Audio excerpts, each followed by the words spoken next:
sur leurs mesures. Ils ont fait ça à leur avantage. Aujourd'hui, ça pèse sur eux. Moi, je profite de l'occasion pour leur dire qu'ils croiseront le peuple congolais sur la route. Et si on prenait l'informateur de l'autre côté, c'est-à-dire du FCC? Ils n'ont pas participé aux consultations. Hein? Prendre un informateur du côté des FCC, c'est comme nous dire que la coalition reprend. Il y avait un autre parlementaire américain qui a dit dans les temps, encore une année ici devant, Kabila et ses gens seront effacés totalement. Et quand vous voyez aujourd'hui Irma Bunda, qui était teintée d'orgueil, trop audacieuse, qui n'avait pas du respect pour l'institution président de la République. Aujourd'hui, sortir par la petite porte, humiliée. Ces jours-là, au Parlement, elle était venue croyant que les donnes pouvaient changer. Mais elle a été humiliée, elle est sortie par la petite porte. La maison Stelmach vous propose des prestations de qualité pour vos gâteaux de mariage, anniversaire ou autres événements. La maison Stelmach vous propose aussi des gâteaux personnalisés pour vos anniversaires ou autres. Contactez-nous au 06 63 30 36 83 ou encore au 07 81 83 15 74. Vous pouvez aussi nous contacter sur la page Facebook Stelmach.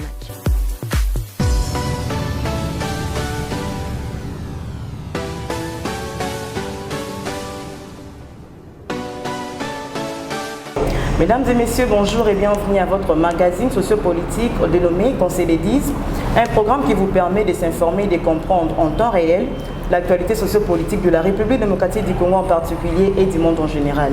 Aujourd'hui, nous allons échanger avec M. Jeff Biaï. Il est cadre au parti Ensemble de Moïse Katumbi. C'est avec lui que nous allons analyser sur la situation politique de la République démocratique du Congo, notamment sur les discours du chef de l'État, sur la destitution de Mme Mabunda et sur la domination de l'informateur. Mesdames et messieurs, bienvenue. Monsieur Jeff, bonjour. Bonjour madame.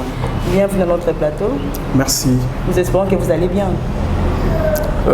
On se porte bien et surtout avec tout ce qu'il y a comme actualité. Ok. Monsieur Jeff, si vous pouvez nous parler brièvement de votre parcours, quand avez-vous commencé la politique? Était-ce une passion ou une motivation? Je ne sais pas. C'était comment? Juste la brève historique. S'il faudra parler de mon historique politique, je dirais que ça a été une totale passion. J'ai commencé la politique encore mineur. J'allais encore à l'école en bleu-blanc. J'utilisais des moyens de transport, des fois pour donner dans notre antenne d'un grand parti dont je ne cite pas les noms ici. Dans les temps, des fois pour faciliter la communication. J'allais des fois balayer le matin l'antenne. Donc c'était une partie de ma vie. Oui, que je ne pouvais soustraire. D'ailleurs, j'associais ça à mes études, peu importe les punitions des parents.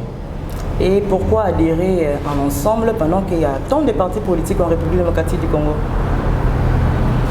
C'est face à toute une vision. La vision qui convainc. Je suis convaincu de ce que je vois comme charpente politique devant moi. C'est ce que je ne trouve pas chez les autres. C'est comme ça que je suis dans Ensemble. Et c'est quoi cette particularité? La particularité, c'est d'abord l'amour du Congo. L'amour du Congo. Mon parti s'appelle Ensemble pour la République. Le peuple congolais s'est dit, trop c'est trop. Tunakatala, troisième penalty. Ça a commencé depuis longtemps. Bien sûr que tout n'était pas encore en forme. C'est un regroupement de jeunes ou de cadres décidés qui se sont dit tout doit changer. Nous nous sommes dit on doit prendre une nouvelle route.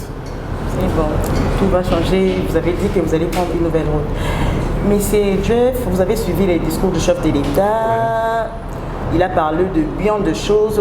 Il a presque énuméré tout le plan politique et social du peuple congolais. Mais vous, qu'avez-vous retenu dans son discours? Ce qui vous a le plus marqué, c'était quoi? Ce qui m'a beaucoup plus marqué, c'est ce qui a beaucoup plus marqué la population. Oui. La population attendait l'éjection du FCC et de la coalition. L'arrêt de cette coalition. C'est tout ce que nous, la population, on attendait. Nous faire sortir de cette chaudière qui coûtait la vie à la population. Une coalition qui ne servait presque à rien, qui bloquait toutes les actions du président de la République. En tant que peuple congolais, c'est tout ce qui nous a fait la joie. Ok. Ouais. Maintenant, en parlant de la nomination de l'informateur, le président nous a dit qu'il va nommer un informateur et si ça traînait, la facilitation et comment on appelle ça, l'identification dans le Parlement, il va dissoudre le Parlement. C'est ce qu'on veut savoir. Est-ce que le président a les prérogatives de dissoudre le Parlement actuellement? Dans son discours, quand il s'est adressé à la nation, il a bien dit que la crise, elle existe déjà. Il a même cité l'exemple de la prestation de serment de juge de la Cour constitutionnelle qui a été boycottée par nos amis du FCC, bien sûr que membres du gouvernement et les autres qui sont comme des parlementaires, ils ont boycotté cet événement. C'est déjà une crise. Déjà, on va parler de quoi? Ils sont déjà en conflit. Le président était déjà clair dans ses parlers, il a dit la crise existe, mais j'envoie un informateur me ramener une majorité écrasante. Et si la majorité n'est pas là, nous rentrons dans les conditions de la crise et je dissous le Parlement. C'est un avertissement. Présent? Le président a ses prérogatives. Exactement, par la Constitution. Ok. Mais non, il y a la jeunesse kabiliste qui estime que la démarche du chef de l'État est inconstitutionnelle. Que direz-vous à cela? Ils disent que le président viole intentionnellement la Constitution. Je profite d'abord de l'occasion pour dire ces amis-là doivent arrêter. Nous vivons sous menace chaque fois. Je suis d'ailleurs l'un des victimes. Il y a bêtise Nabango. Ils doivent arrêter ces mouvements-là. Le président est dans toutes ses prérogatives pour mettre fin à l'action parlementaire de l'Assemblée nationale, si ça persiste. Et ils ne connaissent pas la Constitution de plus que tout le monde. Pourquoi un groupe de gens s'est dit connaître tout très bien que les autres? C'est la Constitution qu'ils ont taillée hier sur leurs mesures. Ils ont fait ça à leur avantage. Aujourd'hui, ça pèse sur eux. Moi, je profite de l'occasion pour leur dire qu'ils croiseront le peuple congolais sur la route. Ils me croiseront aussi sur la route. Parce que tu es la vie du peuple. Présent? Parce que tu es du côté du peuple. Parce que je suis du côté du peuple. Je suis engagé pour la République. Ok. Peut-on dire aujourd'hui qu'on peut utiliser la politique du débauchage en RDC? Je vais d'abord commencer par changer des mots. Ce terme-là de politique de débauchage, il faudra enlever débauchage. Les débauchages étaient dans les temps avec nos amis des FCC. Pourquoi? Ils voulaient attirer tout le monde pour affaiblir l'action du peuple. Avoir le peuple dans leurs poches. C'est comme ça qu'ils s'attiraient tout le monde avec ce qu'ils avaient comme moyen qu'ils prenaient dans les caisses de l'État chaque jour. Mais aujourd'hui, il n'y a pas de débauchage politique, madame. Au contraire, les élus parlementaires prennent position du côté de la vérité. Ils sont dans l'obligation d'aller du côté de la vérité car ils savent que le peuple est réveillé. Il n'y a plus des intimidations. Les intimidations ne payent plus dans ces pays. Le peuple est libre et si vous voulez contraindre l'action du peuple, le peuple vous croisera sur la route. Donc, adieu ces mots-là de débauchage. Il n'y a plus de débauchage. On vous débauche avec quoi? Il n'y a plus d'argent pour débaucher. Il n'y a plus de l'argent pour ça. Au contraire, il n'y a qu'une seule action, traverser du côté de la vérité. Et c'est quoi le rôle de l'informateur? C'est quoi exactement son rôle? L'informateur prend pour rôle demain du président de la République d'aller lui chercher une majorité au niveau du Parlement. C'est le grand rôle qu'a un informateur. Oui. Et c'est des grands rôles qu'a un informateur. Oui. Pouvez-vous nous expliquer un peu la différence qu'il y a entre un médiateur, un facilitateur et un informateur? Le médiateur, s'il faudra commencer par ça, c'est lui-là, c'est quelqu'un qui se porte garant de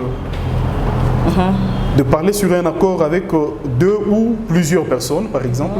Nous avons vu l'exemple avec notre père Edem Kodjo, d'heureuse mémoire. Et en parlant de facilitateur, déjà son action est connue. Celui-là vient, c'est pour rendre l'action en soi plus simple que possible aussi. Oui. Et pourtant que l'informateur, son rôle est beaucoup plus constitutionnel ou quoi. Son action est précise dans le cadre constitutionnel et son action est limitée. Il est limité à quoi? Il est limité à la recherche d'une majorité pour le président de la République au niveau du Parlement. Donc si nous allons, l'action de l'informateur est dans le cadre parlementaire, mais le facilitateur ou les médiateurs peut intervenir sur tous les plans. Ok. Oui. Oui. Maintenant là qu'il y a déjà, le président s'est prononcé qu'il y aura un informateur. Pensez-vous que cet informateur peut surgir de votre parti? Mais pourquoi pas, madame? Vous l'espérez? Je l'espère et je serai très content. Parce que c'est Moïse Katumbi, main propre, sans tâche. Irréprochable. Sans tâche. Et si on prenait l'informateur de l'autre côté, c'est-à-dire du FCC? Ils n'ont pas participé aux consultations. Prendre un informateur du côté des FCC, c'est comme nous dire que la coalition reprend la vie normale. Et pourtant qu'il y a eu déjà un divorce consommé devant le peuple et devant les institutions. Il y a eu déjà divorce consommé. Divorce déjà consommé. Je serais très content de voir Moïse Katumbi, informateur. Il emporte de valeurs républicaines. Il a l'amour du Congo. Il est capable de nous apporter quelque chose. Maintenant, l'informateur, son rôle est simplement d'identifier la nouvelle majorité ou il y a encore quelques d'autres prérogatives qu'il doit assigner? Bon, la grande prérogative, c'est ça, pour l'instant. C'est que le président entend d'abord de lui, c'est ça. Oui. On a vu plein de marches et de désordre au Parlement et enfin, 281 députés ont dit oui pour la déchéance de Mme Mabunda. Que dites-vous? C'est un signal fort. Oui. J'ai lisé l'ancien secrétaire d'État américain, Herman Cohen, qui disait c'est déjà un départ de l'exil, vers l'exil de M. Kabila. Il y avait un autre parlementaire américain qui a dit dans les temps, encore une année ici devant, Kabila et ses gens seront effacés totalement. Et quand vous voyez aujourd'hui Idi Mabunda, qui était teinté d'orgueil, trop audacieuse, qui n'avait pas du respect pour l'institution président de la République. Aujourd'hui, sortir par la petite porte, humiliée. Ce jour-là, au Parlement, elle était venue croyant que les donnes pouvaient changer. Mais elle a été humiliée, elle est sortie par la petite porte. Le peuple attendait qu'avec son orgueil, qu'elle sorte par la grande porte. Qu'elle reste là, comme présidente de l'Assemblée nationale. Mais elle est sortie humiliée.